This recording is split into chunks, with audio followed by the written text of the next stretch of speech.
Good morning sa ating lahat.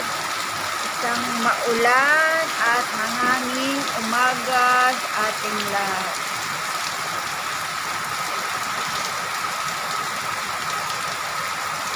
Medyo malakas na naman ang ulan. Ingat-ingat po yung mga papunta pa lang sa work. Ingat po sa pagpasok.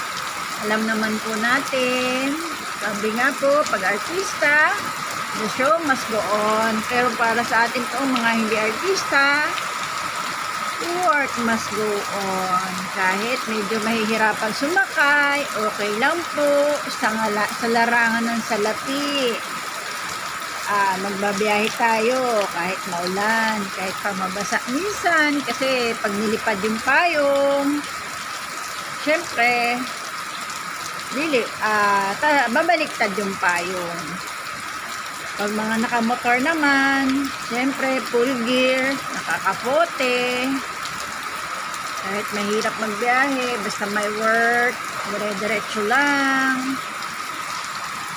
At sa mga estudyante, jackpot sila kapag maaga na declare na walang pasok. Pero sa ngayon naman po maaga mag-declare kung walang pasok. Pero kung may pasok naman, wala naman po siyempre declaration na walang pasok. Yun lang po. Palagi po tayong mag-ingat. Saan man tayo papunta, work man o pauwi na galing sa trabaho, mag-ingat-ingat po. Magda-drive po, ingat-ingat din, mahabang pasensya kasi matraffic. Busina ng busina pag naiinip na. Lamig-lamig po ng ulo, mga sir na driver. Yan lang po. Ingat po tayong lahat. God bless you. See you on my next video. Bye-bye!